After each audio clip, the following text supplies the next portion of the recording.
Welcome to week 14 of Barrington Sports Monday Night Hockey. I'm Simon Mason, and on tonight's show we have highlights from East Grinstead versus Holcombe, the men's and women's matches between Canterbury and Reading, and all the goals from Wimbledon versus Surbiton. Our first match this week is from East Grinstead, as they host Holcombe in a crucial mid-table clash. Both sides went into the match locked on 18 points, and a win for either side would go a long way to securing 4th spot in the league. Let's join our match commentator Charlie Brougham for the best of the action. Ball forward and picked out by Elliott. Elliott plays it across the top of the circle. It's a dangerous ball that Chapman gets on the end of. But unfortunately for Steph Elliott, Pippa Chapman can't make her pay. Loose pass from Holcombe, but Chapman just missing the target. Here is Elliott, and here is Nick White. White gets the ball back, first time shot, just wide of the target, but a first chance for Holcombe. But Nick White can't test the keeper. Penalty corner for Holcombe. Here comes the ball. The slap is on target, and the deflection by Elliott is just over the top. They were looking for this deflection in front of the keeper, but Elliott couldn't keep it down. This is Gordon. Gordon plays it up, and this is Blunt. Blunt to Bennett. Bennett with a lovely little ball through to Chapman. Chapman on the reverse stick side. Chapman goes across goal, and Chapman opens the scoring. East Grinstead 1, Holcombe 0. A beautifully worked goal down the left-hand side by East Grinstead, and finished off by Pippa Chapman on the reverse stick, across the face of goal, and in via the far post. This is Wood. Wood, little spin, goes down under the challenge from Burrell. Nothing coming from the umpires, so play on, and the ball is played forward to Blunt, and Blunt with a shot. Blunt goes across the goal, and it's 2-0. And Holcombe, I don't think, are very happy because of what they thought was a trip on Wood. But once Blunt gets the ball here, she's still got a lot of work to do. But like Chapman for the first goal, she goes across the keeper and is successful as well off the far post. Here's Wood. And Wood gets the whistle this time. The foul from Pyrgos, and it'll be Maguire to take. Maguire takes to herself. Fires it into the circle. This is White, and Nick White halves the deficit and gives Holcombe a foothold in this game. East Grinstead 2, Holcombe 1 now. Maguire feeding the ball into Nick White, who finishes low to the keeper's right on the reverse stick.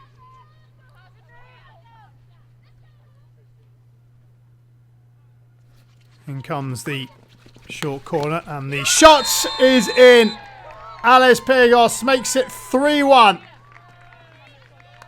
with a straight strike from the top of the circle through the keeper's legs, and Wilkinson on the line can't keep it out. Free hit taken. This is Davidson. White gets a little touch, and the shot from Jones, and a good save in the end by Waters. White with the little touch to Jones, and from point blank range, Waters keeps it out. So here come East Grinstead down this right hand side. This is Hansford. Hansford back in towards Haynes. Haynes still going, and Haynes finishes underneath Mears, and it's East Grinstead 4, Holcombe 1, and the points now surely safe. A fine finish from Haynes, who had Maguire for company here, but just pops it between the legs of the advancing Mears. This is Chapman, and that is the final whistle, and East Grinstead have a vital win over Holcombe. 4-1, the final score. Now let's head over to the first of our two matches from Sonning Lane, as Reading's women hosted Canterbury. Reading will be keen for a victory to give themselves some breathing space from the bottom two. Before both matches at Reading, there was a minute's silence for the passing of Graham Wilson. Graham made a huge contribution to hockey as both a journalist and as chair of the Hockey Writers' Club.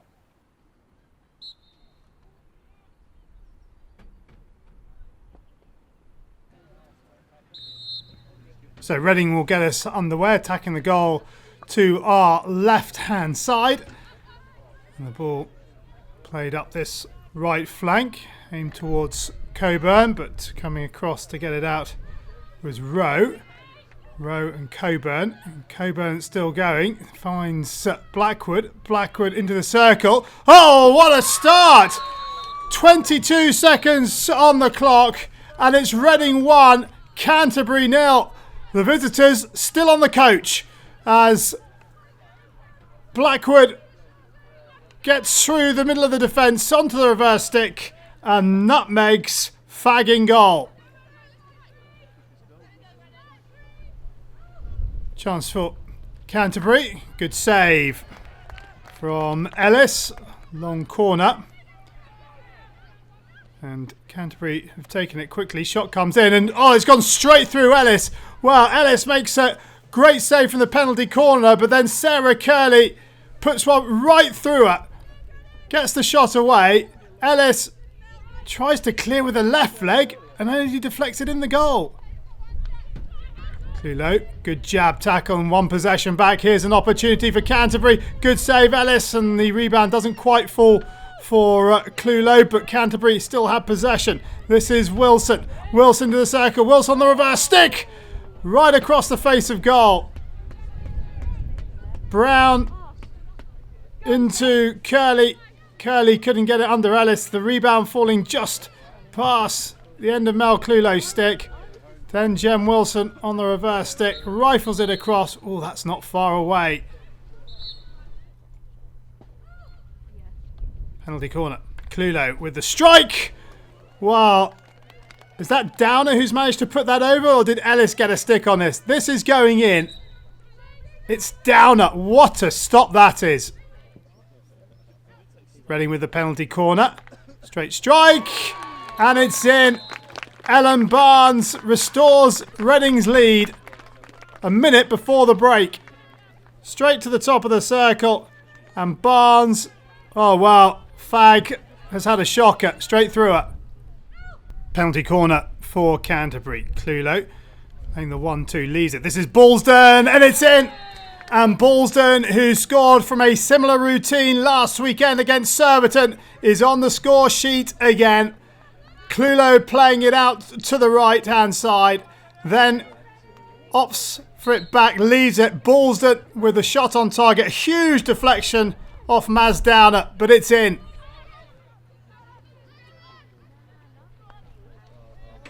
Ball out of defence down this right hand flank, and here goes Ellen Barnes. Barnes with the lovely ball through, and here's an opportunity for Shakespeare. 16.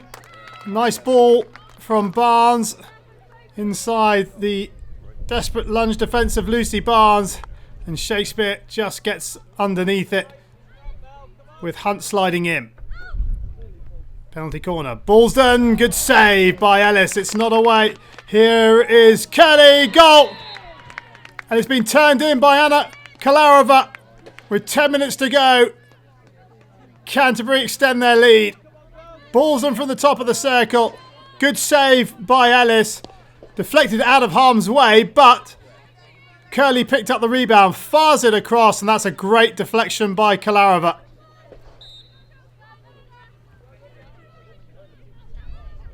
Clulo has a little look up, cracks it across. Ball still there, and the strike. Good save again from Ellis. The extension with the right leg from Curley, is it? As it comes back, it is.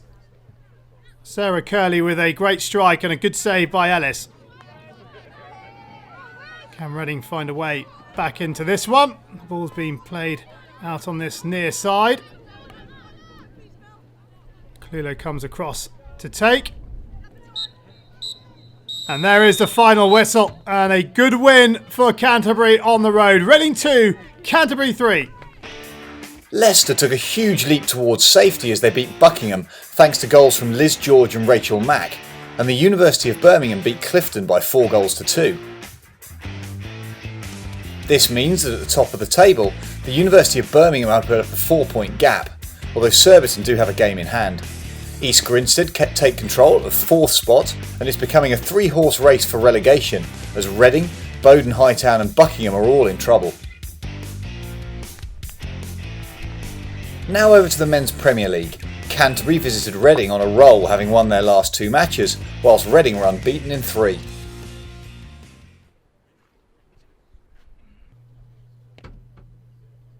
So a chance here for Canterbury, and it's on target. It's still there for the taking, but somehow Alexander keeps it out. Hands are up. It was on target to start with. Alexander makes the save. It comes back out, and in the end, the last person to have an effort was Craig Boyd, who couldn't quite get it at the second attempt. Chance for Reading. It's Mantell, and it's 1-0. Simon Mantell opens the scoring in the 6th minute, and Reading are in front. To the top of the circle, pretty straightforward, across the keeper, and beats Farrer on the post. Mantell to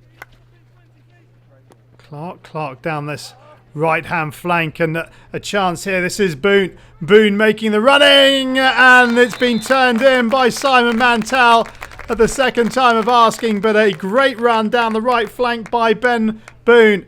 Nice pass from Clark, and well, Canterbury were in trouble as soon as Farrer missed that ball.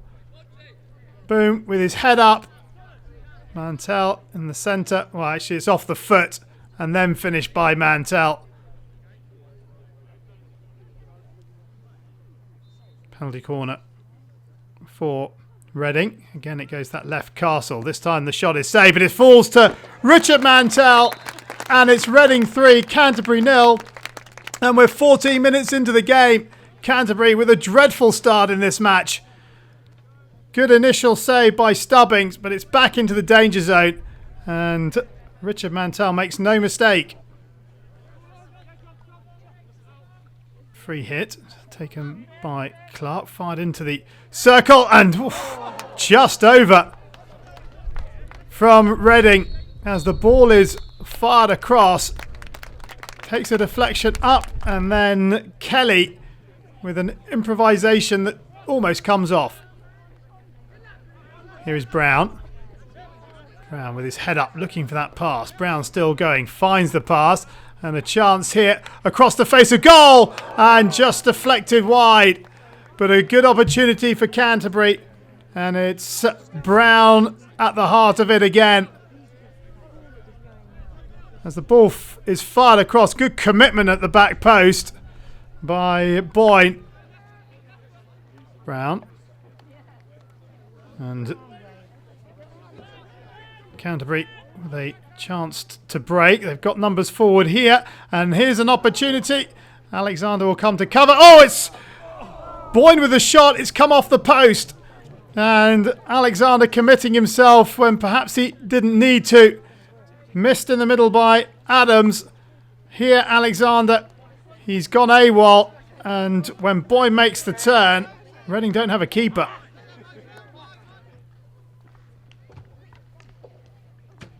Reading down this right-hand flank, and Canterbury will try and play themselves out of trouble, but they played themselves into trouble. And here is Boone. Boone on the reverse stick, and this time it's Reading 4, Canterbury 0. Ben Boone with it, and 13 minutes to play.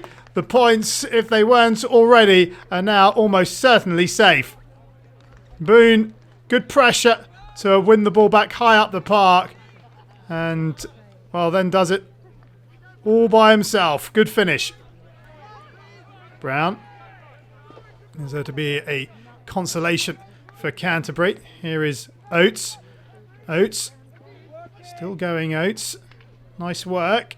And just runs away from him. And wow, a shot cracked across the face of goal. Good work by James Oates originally. And then the ball just ran away from him. Oh, he couldn't finish off one-handed on the back stick. A ball fired across Boynes at the far post. But there was no thought about passing that across. There is a final whistle, and Reading register a comfortable win over Canterbury. The final score at Sonning Lane, Reading 4, Canterbury 0. Next to Wimbledon as they hosted Surbiton. Here's all the goals.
Two goals in the last 9 minutes gave Holcombe victory over East Grinstead.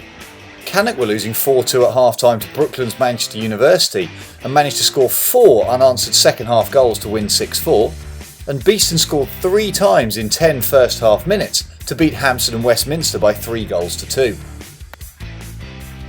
Holcombe have opened up a 5-point lead over Reading at the top of the table, as Wimbledon's second win in a row see them looking more comfortable in 4th spot. At the bottom, Cannock have leapfrogged out of the relegation playoff position. That's it for this week, but join us again next time for more action.